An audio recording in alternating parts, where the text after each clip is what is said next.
herido, que rompa cadenas, liberte al cautivo, que aclare la mente al que está confundido y que hable verdad. Yo quiero una iglesia que con su mirada le brinde esperanza al alma angustiada. Yo quiero una iglesia que sane la herida de la humanidad. Yo quiero un rebaño donde mis ovejas se sientan seguras y llenas de paz, donde mi palabra sea su alimento. Allí quiero morir. Muy bien, vamos a estudiar esta noche el capítulo 3, un poquito mejor, el capítulo 3 de Jeremías. Recuerde que comencé hace 2 semanas.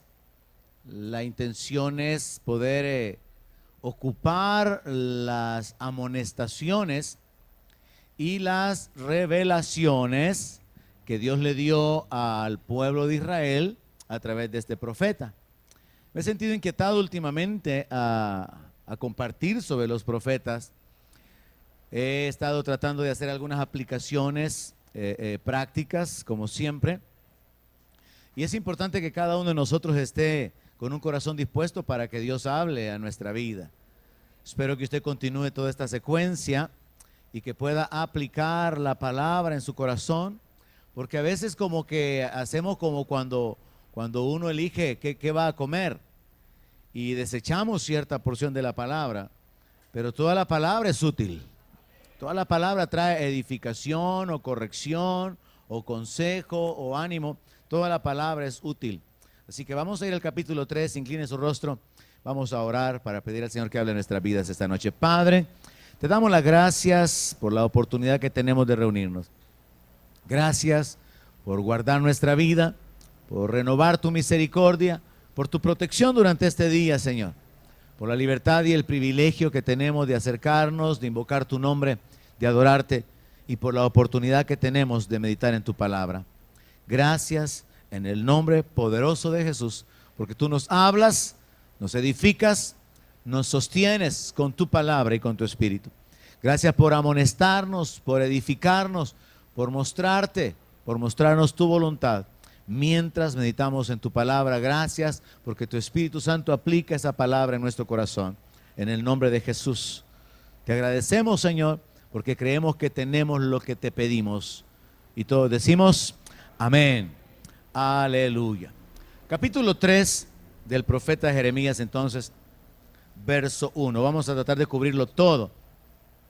Le dije que a menos que considere que el capítulo tal vez sea repetitivo o que contenga una declaración profética hacia una nación en particular, por ejemplo, podría obviarlo, pero mientras hayan aplicaciones prácticas a la iglesia, voy a estar cubriéndolo. Jeremías 3, verso 1, dicen: si alguno dejare a su mujer y yéndose esta de él, se juntare a otro hombre, ¿volverá a ella más? ¿No será tal tierra del todo amancillada? Tú pues has fornicado con muchos amigos, mas vuélvete a mí, dice Jehová. Alza tus ojos a las alturas y ve en qué lugar no te hayas prostituido. Junto a los caminos te sentabas para ellos como árabe en el desierto. Y con tus fornicaciones y con tu maldad has contaminado la tierra. Por esta causa las aguas han sido detenidas y faltó la lluvia tardía. Y has tenido frente de ramera y no quisiste tener vergüenza. Pausa. Nos detenemos aquí. Recuerde que el profeta Jeremías está amonestando al pueblo de Israel porque el pueblo de Israel, que era el pueblo de Dios, había abandonado a Dios. Ya ellos habían sido destruidos, habían sido llevados en cautiverio, y el profeta es enviado para confrontarlos.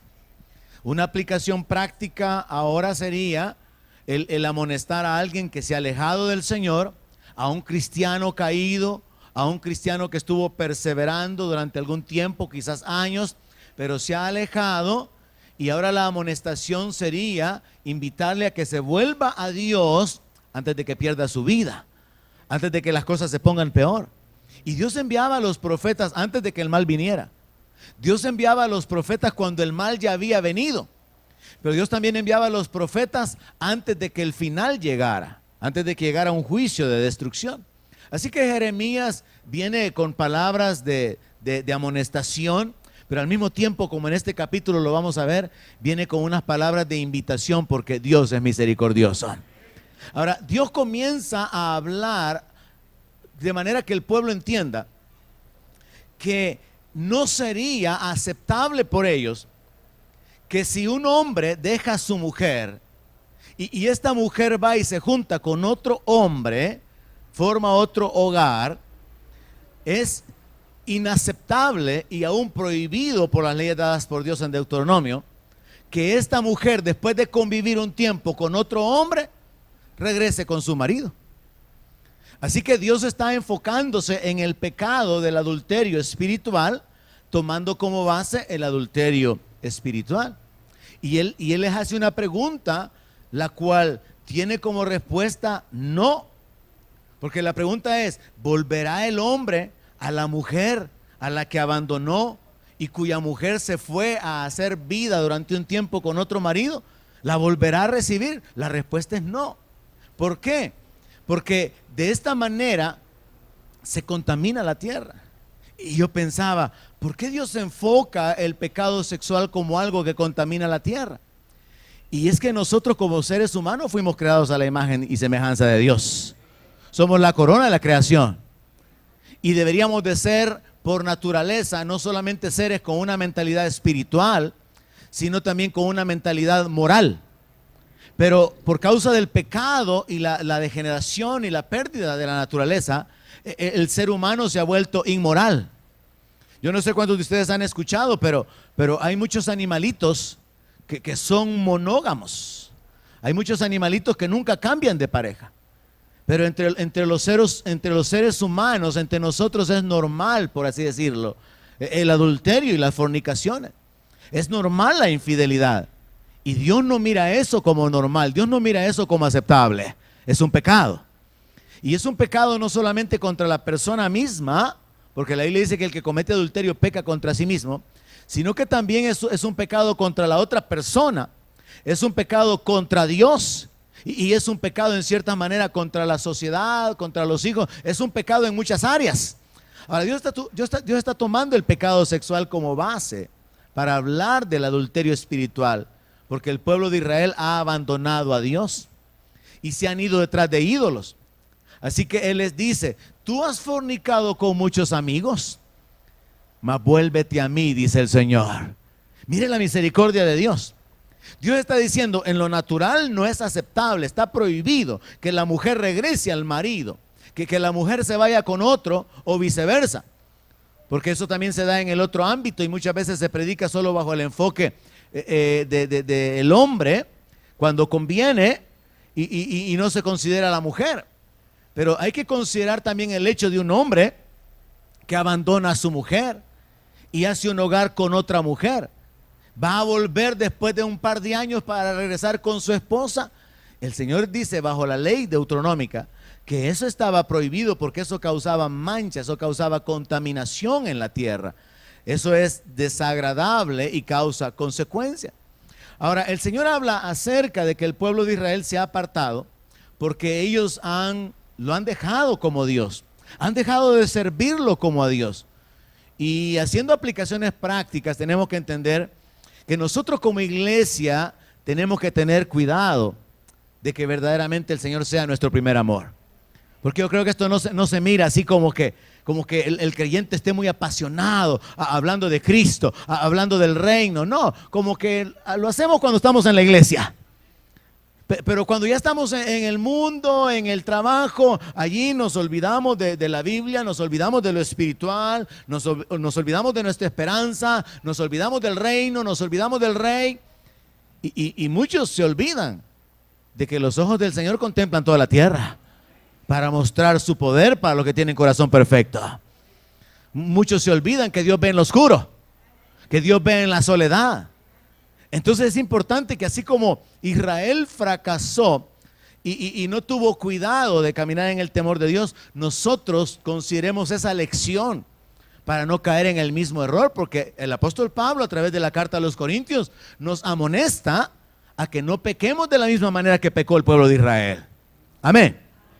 Ahora, vea cómo el Señor revela el desarrollo o las consecuencias del pecado. Verso 3.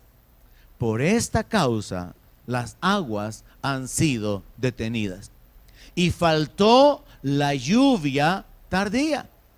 Y has tenido frente de ramera y no quisiste tener vergüenza.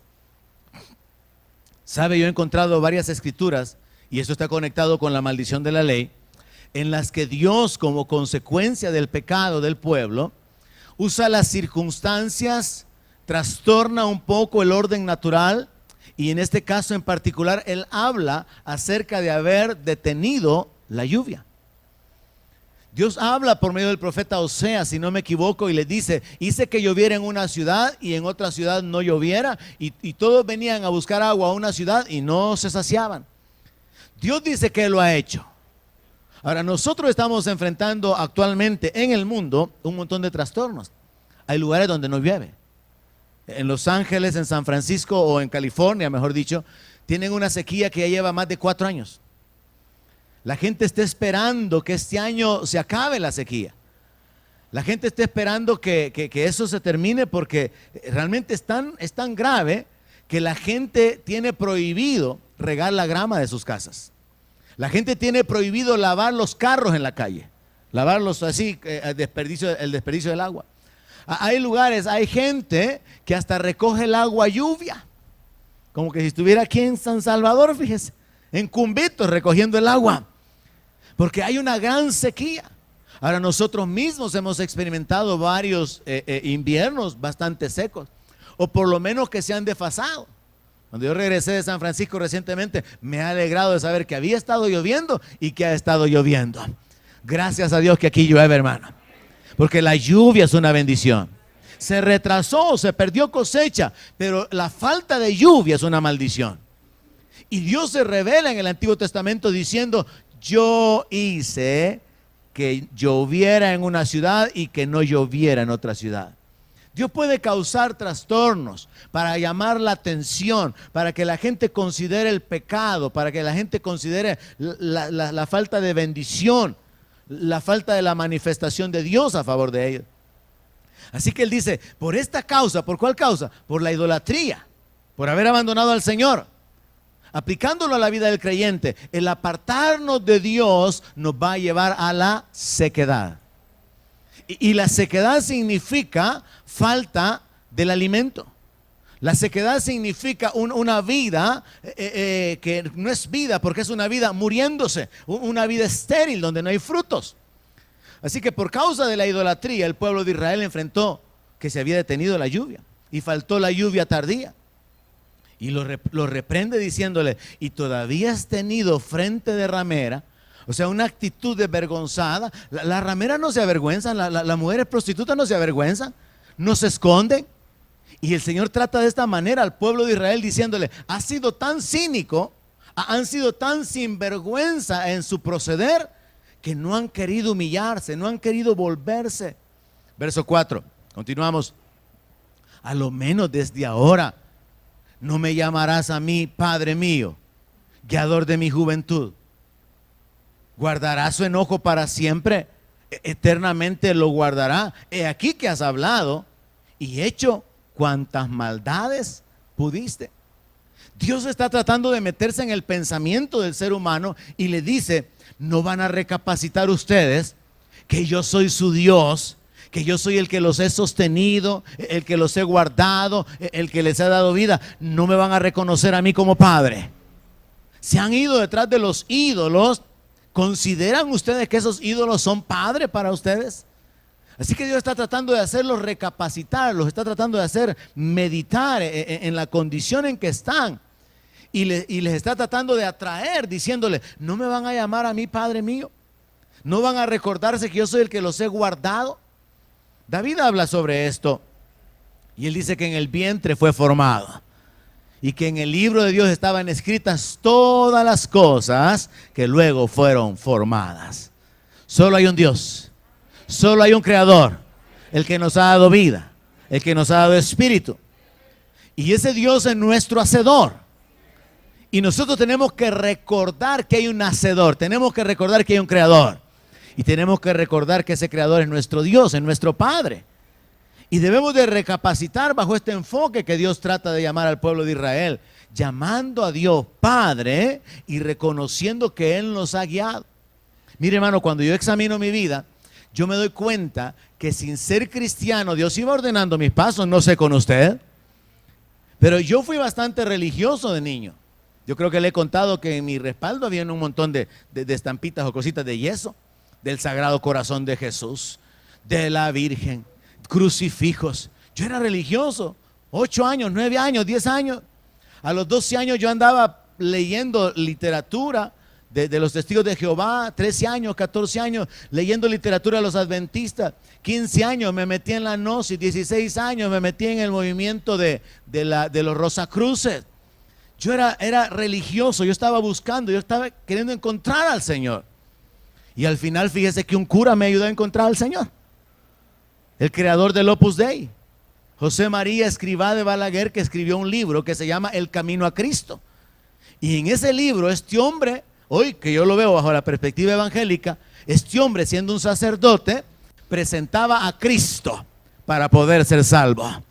De manera que cuando yo llegué a una iglesia evangélica, yo ya había tenido amigos que me habían compartido el evangelio, pero cuando yo junto todas las piezas y miro hacia atrás, me doy cuenta, Dios había ido guiando mis pasos. Así que yo no le diría al Señor que Él es mi guiador desde la juventud. Yo le diría, ha sido mi guiador desde mi niñez. ¿Y usted? Yo creo que no fue casualidad que llegáramos al conocimiento de Cristo. Yo no lo veo así. Yo veo que Dios iba poniendo las piezas en mi vida. Incluso con los rebeldes, incluso con los jóvenes rebeldes, hermano. Dios va poniendo piezas, Dios los va dejando estar. Dios les da pita, les da cuerda. Pero un día Dios espera que regresen y reconozcan: el Señor en su misericordia no me pagó conforme a mis obras. Dios en su gracia y en su misericordia es nuestro guiador. ¿Por qué? Porque Él es nuestro Padre. Dice en el verso 6, la exhortación al arrepentimiento: me dijo Jehová en días del rey Josías, ¿has visto lo que ha hecho la rebelde Israel? Ella se va sobre todo monte alto y debajo de todo árbol frondoso, y allí fornica. Y dije, después de hacer todo esto, se volverá a mí. Pero no se volvió, y lo vio su hermana, la rebelde Judá. Ella vio que por haber fornicado la rebelde Israel, yo la había despedido y dado carta de repudio. Pero no tuvo temor la rebelde Judá, su hermana, sino que también fue ella y fornicó. El enfoque histórico aquí es: recuerde que la nación de Israel se dividió. Se dividió en el reino del norte y en el reino del sur. En el reino del norte habían 11 tribus y el reino del sur era la tribu de Judá. La tribu de Judá y los reyes de Judá fueron durante un tiempo fieles a Dios. Israel fue llevado cautivo a Asiria, y a eso se refiere el Señor cuando dice: la despedí y le di carta de repudio. Dios desechó a su pueblo y se quedó solamente con Judá, con una tribu. Mire, hermano, recuerde que le he predicado varias veces que en la iglesia, y hablo en términos generales, todavía hace falta la selección. El reino de los cielos es semejante a una red, pero hace falta que los peces sean escogidos. Amén. Jesús habló de las vírgenes, 5 sensatas, 5 insensatas. Jesús habló de que 2 estarán en una cama, uno será tomado, el otro será dejado. ¿Será usted o será su esposo? ¿O será su esposa y no será usted? La Biblia nos habla de selección. ¿Hay alguien aquí esta noche? La Biblia nos habla de separación. Jesús dice que Él va a enviar a los ángeles para recoger a los escogidos. Entonces la Biblia habla mucho acerca de selección. De manera que estar en una iglesia no es garantía. No. Caminar en el temor de Dios y permanecer en la fe es la garantía. Permanecer en la fe en Cristo es la garantía. Ahora, sucede entonces que la nación de Israel se dividió. 11 tribus, reino del norte. Una tribu, Judá, el reino del sur, aunque generalmente se hablaba acerca del reino del norte y Judá. Y lo que sucede es que Dios espera que haya un remanente que sea fiel. Dios esperaba, bueno, las 11 tribus se fueron detrás de los Baales, fornicaron en todo monte, dice ahí, bajo todo árbol frondoso, dando a entender que se iban con las naciones poderosas, con las naciones y hacían alianzas con ellos y adoraban a sus ídolos. Pero Dios esperaba que Judá se quedara fiel a él. Y cuando Judá falla, todavía Dios espera que por lo menos los líderes sean fieles a él. Pero Dios tiene que continuar enviando profetas para revelar que aún hasta los sacerdotes se han desviado. Los reyes, los levitas, los profetas mismos, todos se corrompen. Y el remanente que queda es un remanente muy pequeño. Pero Dios a su tiempo hace una llamada de atención. Nosotros tenemos que enfocarnos, hermanos, y entender que en los tiempos difíciles en los que vivimos, cada vez va a ser como más clara la separación de la iglesia. Porque tiene que haber un sello, tiene que haber una marca en los verdaderos creyentes. Religiosos hay millones de religiosos, pero venimos a reducirnos o a quedarnos con el cristianismo. Y de los cristianos hay millones de cristianos. Pero hay que seleccionarlos y apartar los pseudo cristianos como los testigos de Jehová, que realmente no lo son, aunque entran dentro de la clasificación de cristianos porque creen en Cristo. Hay que hacer una separación de un montón de sectas y se reduce todavía. Y venimos haciendo una reducción de manera que se cumple lo que el Señor Jesús dijo, que el camino de la vida eterna es estrecho, es angosto. Pero a pesar de eso, muchos jóvenes, hombres y mujeres viven en el evangelio como que si fuera así como estamos haciendo el ánimo, ¿verdad? Estamos haciendo la UPA para ver si es posible, ¿verdad? Por si acaso. Pero no hay una actitud de entrega, de compromiso, de negación, de fidelidad, de convicción en la mayoría. Sino que solamente hay un remanente, hay un grupo que sí está marcado por el temor de Dios. Y usted tiene que procurar ser parte de ese grupo.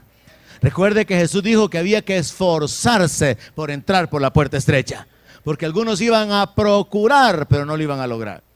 Ahora, Dios usa esta figura. Judá había quedado durante un tiempo fiel a Dios. Israel se había ido en el cautiverio. Y entonces el Señor dice que Él esperaba que Judá permaneciera fiel al considerar el pecado y las consecuencias que habían venido sobre Israel. Es lo que dice el verso 8. Ella vio que por haber fornicado la rebelde Israel, yo la había despedido y le había dado carta de repudio.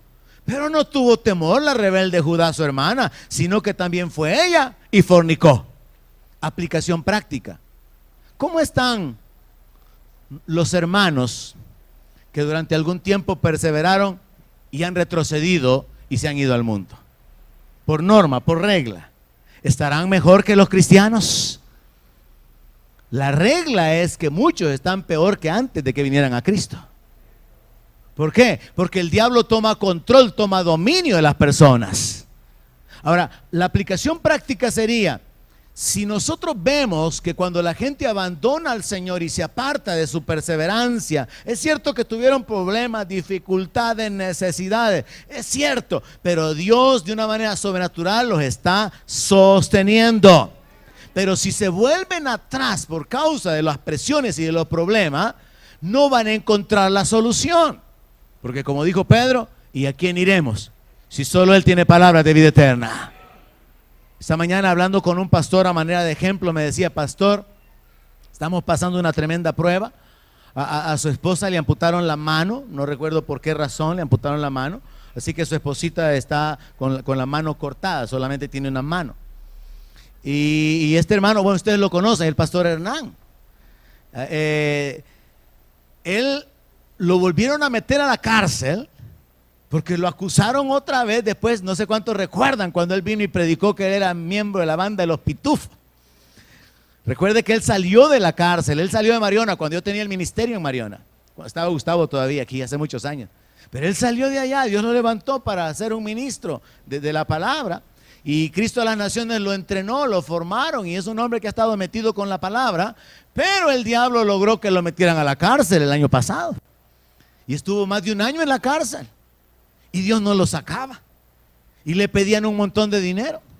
Y total que una serie de presiones económicas, la presión de estar en la cárcel, la presión de la vergüenza, y Dios no hacía nada, aparentemente. Recuerde que Dios siempre tiene las cosas bajo control. Nosotros pensamos que Dios no está obrando, pero Dios está obrando de una manera diferente. Y entonces me decía esta mañana el pastor Hernán: pastor, fíjese que salimos de una y entramos a otra, y yo, como predicador de la palabra, me paro en fe, pero a veces flaqueo, pastor, me dice. ¿Y qué le pasa ahora, hermano? Que a mi esposa le han detectado cáncer, me dice. Ya todo estaba bien, ya habíamos salido de aquello y ahora venimos a otra. Y le digo: hermano, hay que entender que Dios tiene el control de todas las cosas y que Dios puede obrar milagros, y que cada necesidad es la oportunidad para un milagro. Pero también cada problema es la oportunidad para mostrar nuestra fidelidad a Dios. Nosotros queremos que Dios obre milagros, Dios quiere que mostremos nuestra fidelidad. Nosotros queremos que Dios manifieste su poder, pero Él quiere que nosotros manifestemos nuestra obediencia a Él, nuestro temor a Él. Así que tenemos que balancear y equilibrar este asunto, no solamente esperando que Él se manifieste, que Él se manifieste, que Él se manifieste, sino también que su fidelidad, su obediencia, su temor, su permanencia y su fidelidad en las adversidades sea visible. Porque de esa manera nuestro enemigo es avergonzado. El diablo fue avergonzado, hermano, cuando no pudo doblar a Job. Ahora, ¿pudo haber Dios evitado todo lo que le pasó a Job? Sí. Respóndame. Sí. Dios pudo haberlo evitado, pero no lo evitó. ¿Por qué? Porque Dios estaba trabajando detrás. Dios usó estas circunstancias para fortalecer y levantar la fe de Job a otro nivel. Pero Dios también usó estas circunstancias para avergonzar al diablo. El diablo, hermano, tiene eso registrado en su memoria. Job lo humilló, porque aunque le tocó a Job la familia y todo, no pudo robarle su fe. Así que Job se levanta como uno de los campeones de fe. ¿Va usted a ser un imitador de Job o va a ser un imitador de las que contrataban para llorar los judíos? Es una decisión personal, hermano. Es un asunto de entender la guerra espiritual. Y yo le daba ánimo al pastor porque me decía: pastor, nosotros estamos orando que el Señor haga su voluntad. Y Dios me inquietó, ¿verdad? Porque fue como que me tocaron un botón. Hermano, le digo: ¿y cuál es la voluntad de Dios? No, pues sí, me dice, si quiere llevársela, me dice, o si quiere que se quede. Y le digo yo: pastor, si Dios quiere llevársela, ¿para qué ora? Y si Dios quiere que se quede, ¿para qué ora? Total, que Dios va a hacer su voluntad. Ahora, si usted se para en fe y usted lucha por la sanidad, usted puede cambiar la circunstancia. No, pero es que como uno nunca sabe, hermano, porque cuando a cada uno le llega su hora, le llega su hora. Y yo quería estar ahí cerca de él, ¿verdad? Para jalarle las orejas. Pastor, no esté hablando así. ¿Cómo sabe usted que ya llegó la hora para su esposa? No sé. Entonces, si no sabe, ¿por qué está pensando que quizás ya llegó? Mientras no sepa, no piense que ya llegó la hora y no esté orando, que se haga la voluntad de Dios, como quien dice: ahí ve, Señor, ¿tú qué haces? No, pídale al Señor en fe lo que usted quiere. Porque si no, usted está actuando como Santiago dice, como la onda del mar que entra y que sale. Sí, pastor, me dice, pero es que es duro estar. Yo sé, le digo, mientras yo se lo estoy diciendo, yo sé que hablar desde afuera es mucho más fácil que estar viviendo el momento. Pero es su oportunidad para ver un milagro. Es su oportunidad para que Dios se glorifique. No, pues sí, me dice, pero es que lo que yo pienso es: ¿y si Dios se la quiere llevarme? Ay, hermano, ¿y qué estamos hablando, pues? Ok, Leo, se lo voy a poner de esta manera. Esta es la actitud de fe de un verdadero creyente. Mi Dios puede librarnos, y de tu mano, oh Rey, nos va a librar. Si no nos libra, esa es una pequeña posibilidad. Si no nos libra, no nos doblamos ante la imagen. Entonces el punto aquí es: mi Dios puede sanarla y Él va a sanarla. Ahora, si se la lleva, en el caso remoto de que se la lleve, entonces cuando se la lleve, ahí voy a continuar siendo fiel a Dios. Voy a confiar en que Él tiene todas las cosas bajo control, pero no ahorita. Ahorita no voy a confiar que si querés llevártela, Señor, le doy un empujoncito. No, porque ahí hay un punto donde en realidad estamos dudando de lo que queremos que Dios haga. Así que tenemos que establecernos en fe, tenemos que pararnos en la palabra, y por eso es tan importante, hermanos, conocer el carácter de Dios. Conocer la voluntad de Dios revelada en su palabra. Y Dios se revela aquí como un Dios que tiene misericordia. Dios se revela aquí como un Dios paciente. Avanzamos, verso 9. Y sucedió que por juzgar ella cosa liviana su fornicación, la tierra fue contaminada y adulteró con la piedra y con el leño. Con todo esto, su hermana Judá, la rebelde Judá, no se volvió a mí de todo corazón, sino fingidamente, dice Jehová. Y me dijo Jehová, ¿ha resultado justa la rebelde Israel en comparación con la desleal Judá? ¿Por qué? Israel se fue a pecar, se fue al mundo abiertamente. Es un creyente o representa a los cristianos que han retrocedido porque ya no quisieron confiar en el Señor. Pero Judá representa a los que siguen viniendo a la iglesia y están en pecado. Judá representa a los que fingen que todo está bien. Se han alejado, se han apartado, están enredados en el pecado. No que pecaron y se levantaron, no, están enredados en el pecado. Y vienen a la iglesia y actúan como que todo está bien. Y entonces Dios dice, ¿ha resultado justa la rebelde Israel? ¿Por qué? Porque comparando a Israel, que hasta está en cautiverio en Asiria por el pecado, es más recto su proceder porque se apartó del Señor y se apartó. Pero Judá se ha vuelto al Señor, pero no con todo el corazón, sino fingidamente. ¿Alguien me está entendiendo esta noche? Ok, entonces puedo avanzar. Verso 12. Ve y clama estas palabras hacia el norte, porque habían sido llevados cautivos hacia Siria. Y di, vuélvete, oh rebelde Israel, dice Jehová, no haré caer mi ira sobre ti, porque misericordioso soy yo, dice Jehová, no guardaré para siempre el enojo. Aleluya. Que alguien aprenda a dar gloria a Dios aquí cuando algo bueno se lea, hermano. Dios se revela a sí mismo diciendo, vuélvete, has pecado, me has abandonado, te has alejado, has fornicado, me has menospreciado, pero yo todavía te sigo esperando, dice el Señor. Vuélvete, dice el Señor, vuélvete porque soy misericordioso, no voy a guardar para siempre el enojo.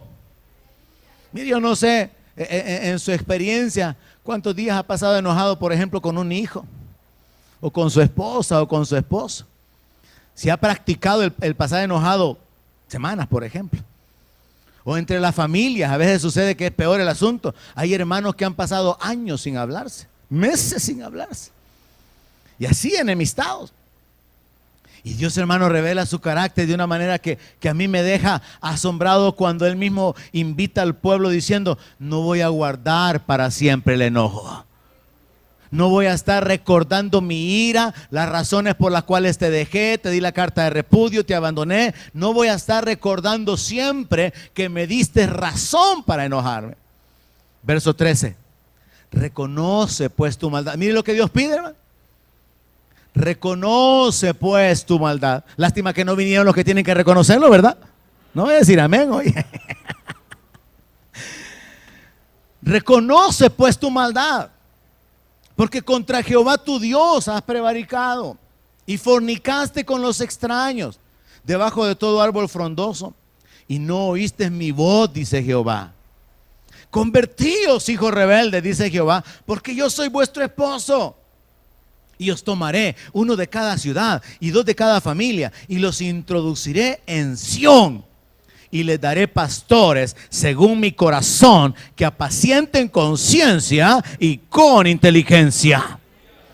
Gloria a Dios. Sabe, hermano, el deseo de Dios es que a las personas que tienen el corazón correcto, Dios les quiere dar los pastores correctos. Así que cuando usted tenga el corazón correcto, va a tener el pastor correcto. Tenga esperanza. ¿Hay alguien aquí esta noche? ¿Alguien me entendió? Porque mire, este asunto de ser pastor significa ser guía, ser un consejero, ser alguien que enseña, ser alguien que cubre. Pero eso establece la necesidad de una relación de confianza. Establece la necesidad de una cercanía. Yo no puedo ser pastor a distancia. Yo no puedo ser pastor por internet. Yo no puedo ser pastor por teléfono. Tiene que haber una relación y tiene que haber un acercamiento donde usted viene a mí a contarme los planes que tiene para que yo pueda darle alguna ayuda, algún apoyo. No que cuando ya perdió el dinero y ahora no hay ni cómo recuperarlo me viene a contar. ¿Y para qué, hermano? Mire, he tenido casos, por ejemplo, hermana Doris vino a mí hace años cuando liquidaron Telecom y me dijo, pastor, tengo una oportunidad. Quieren que invirtamos y que compremos acciones en la compañía.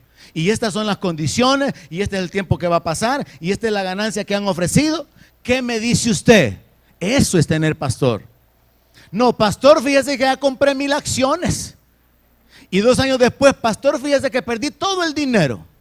Eso no es ser pastor. Cuando usted me viene a contar lo que ya ideó, lo que ya hizo y donde se quebró la pata, eso no es tener pastor. Ojalá que alguien entienda esta noche. Porque usted me viene a contar cuando ya está ahorcado. Usted viene a hablar conmigo cuando el lobo ya lo tiene prensado. Cuando el león ya no lo quiere soltar.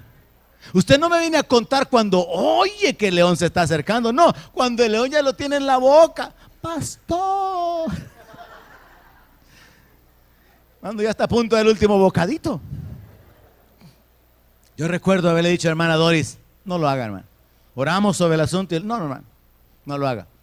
Veo, aunque no soy empresario, veo, aunque no soy un hombre que tenga experiencia en el mundo de los negocios, que este asunto no va muy bien. Como 3, 4 años después me contó ella que todas las personas, sus compañeros que habían comprado acciones en la compañía, habían perdido dinero. Y que el dinero que les habían dado, que era parte de su indemnización, cuando lo habían vuelto a meter, al final era como que les robaron la indemnización porque al final nunca hubieron ganancia. Y cuando ella vendió las acciones, cuando estas personas vendieron las acciones, las vendieron más baratas de como las habían comprado. Eso es tener pastor. Es hablar las cosas, es compartir las ideas. Es un asunto de poder ser guiado. Porque Dios va proveyendo la guianza, la dirección cuando tiene el corazón correcto. Pero si usted viene a mí y me viene a contar algo y solamente viene a contarme para ver qué le digo. Pero usted ya sabe por cuál puerta se va a salir independientemente de lo que yo le diga. Mire, ni me venga a quitar el tiempo. Ahora, tampoco peque en el extremo. Es que mire, pastor, yo me guardo con usted la distancia porque ¿para qué le voy a dar más carga? Ay, yo estoy aburrido de esos hermanos tan espirituales. Y yo le digo, hermano, ¿y para qué soy el pastor? Pues, o sea, una función tengo que tener y es esa la función. Entonces yo tengo 2 extremos. Los que jamás me toman en cuenta en nada y los que me toman en cuenta cuando ya se van a colgar del lazo. Pero en medio están los que son apacentados. Miren lo que dice el verso 15. Les daré pastores según mi corazón, que os apacienten con ciencia y con inteligencia. ¿Alguien quiere un pastor así? Los que dicen amén es porque no lo tienen. Bueno, sigan obedeciendo al Señor porque le voy a dar la clave. ¿Cuál es la clave para tener un pastor que lo apaciente con ciencia y con inteligencia? Verso 14. Una conversión genuina.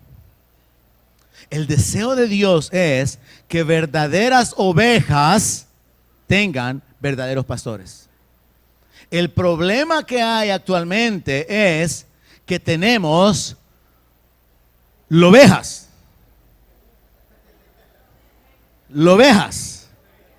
medios lobos y medias ovejas. Están como Esaú.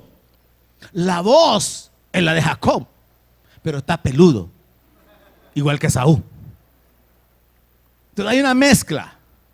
Y el problema es que también tenemos como pastores a unos ovejas más grandes que se están aprovechando del rebaño.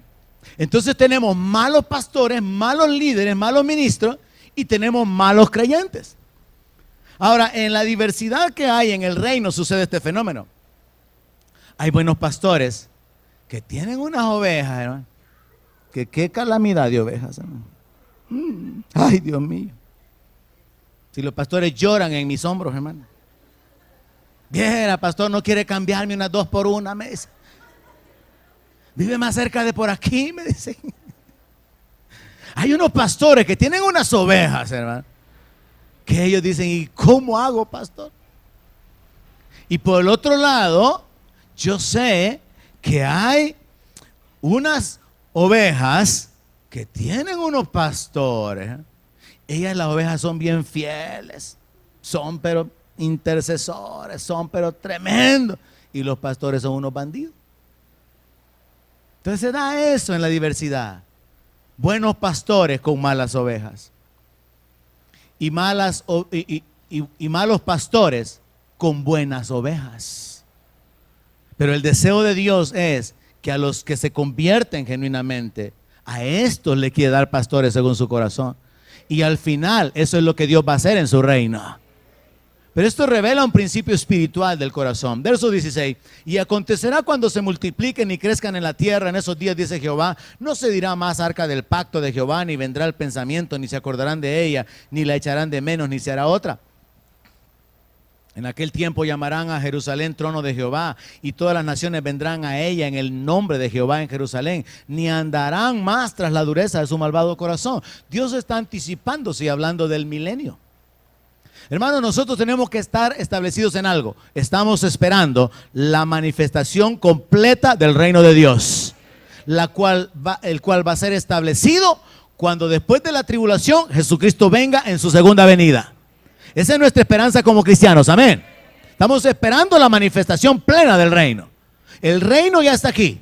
Las leyes del reino están aquí. Los beneficios del reino están aquí. Digan amén. Gracias. Los poderes del reino del siglo venidero están en operación. Los dones del Espíritu Santo son parte de los dones de los poderes del siglo venidero. Pero hace falta que el reino se establezca completamente y va a ser en la segunda venida de Cristo. Tenemos que estar plenamente convencidos y enfocados en eso. Ahora, la palabra nos habla del milenio como parte de la base para el reino de Dios. Y Dios se anticipa a hacerle saber al pueblo de Israel que esto es lo que viene. Donde ya no van a tener valor las cosas religiosas como el arca del pacto, y ya no van a estar enfocados en el valor de las cosas religiosas, sino que Jerusalén va a ser puesta como cabeza de naciones. Proféticamente, y esa es la razón por la cual todavía hasta el día de hoy Jerusalén está en guerra. Porque el diablo está en oposición a los planes de Dios. Mire, David escogió la ciudad, pero luego Dios, que amó a David, aceptó la decisión de David. Y para Dios, Jerusalén se convirtió en la ciudad amada. Y Dios ahora dice que la Jerusalén celestial va a descender y va a posarse sobre la Jerusalén actual. Entonces Dios se anticipa por medio del profeta a hablar del milenio, del futuro, de la bendición que habrá. Y dice, en aquellos tiempos irán de la casa de Judá a la casa de Israel, y vendrán juntamente de la tierra del norte a la tierra que hice heredada de vuestros padres. Yo preguntaba, ¿cómo los pondré por hijos?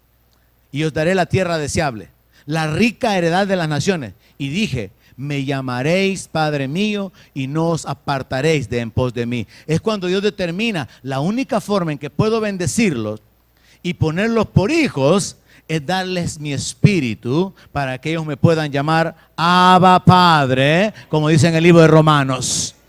Pero como la esposa infiel abandona a su compañero, así prevaricasteis contra mí, oh casa de Israel, dice Jehová. Entonces, a pesar de que Dios muestra su misericordia, su gracia, su favor, su protección, su bendición, su provisión, el pueblo todavía permanece indiferente. Y el pueblo todavía se aparta de Dios. Verso 22 o 21. Voz fue oída sobre las alturas, llanto de los ruegos de los hijos de Israel, porque han torcido su camino. De Jehová su Dios se han olvidado. Yo no sé, a veces hay personas que se apartan un tiempo de la congregación y si se da el caso que puedo encontrarlos o alguien puede hablar con ellos, a veces la gente tiene este dicho: no, si yo de Dios no me he olvidado. Es que olvidarse de Dios no es un asunto que jamás se va a acordar, porque de Dios se acuerdan hasta los ateos. De Dios hasta el diablo mismo tiene temor, tiembla. Entonces el asunto de olvidarse de Dios no es que jamás se le va a venir a memoria cuando iban a la iglesia, sino que significa hacer a un lado la comunión, la dependencia, el congregarse, el obedecer, el tener temor de Dios. Así que Dios en su misericordia vuelve a decirles: conviértanse, hijos rebeldes. Y mire, confirmación del mensaje del domingo: sanaré vuestras rebeliones. He aquí, nosotros venimos a ti. Esa es la actitud que Dios espera, porque tú eres Jehová nuestro Dios. Ciertamente vanidad son los collados y el bullicio sobre los montes. Ciertamente en Jehová nuestro Dios está la salvación de Israel. Y nosotros podemos decir de nuestra iglesia, de nuestra familia: en Jehová nuestro Dios está la salvación. Confusión consumió el trabajo de nuestros padres desde nuestra juventud. Sus ovejas, sus vacas, sus hijos y sus hijas. Estos son una generación que está considerando, y esto es muy posible hacer aplicaciones prácticas literalmente ahora, hijos que pueden considerar que sus padres, por no haber sido fieles a Dios, se enredaron, fracasaron. Hijos tienen que aprender a considerar la conducta de sus padres para poder imitarla si fue buena y para poder apartarse si fue mala. Recuerdo yo un día que mi papá acostumbraba a tener reuniones familiares, y un día él convocó a todos los hijos y nos dijo: yo quiero que ustedes me digan si tienen algo en contra mía. Y yo le dije: sí, papá, yo tengo en contra de usted que usted nos ha castigado muy severamente y nos castigó sin razón. Y recuerdo esta vez cuando me castigó y no había razón. Y recuerdo esta otra vez cuando me castigó y no había razón. Entonces él me dijo: no tengo nada que decirle, me dijo, sobre eso. Porque si usted dice que fue sin razón, fue sin razón. Así que lo único que puedo decirle ahora, me dijo, es: aprenda de mis errores, me dijo. Y no haga usted lo malo que yo hice. Y haga lo bueno que yo hice. ¿Ve qué buen papá?, dije yo. Se subió un tremendo caballo blanco y salió galopando.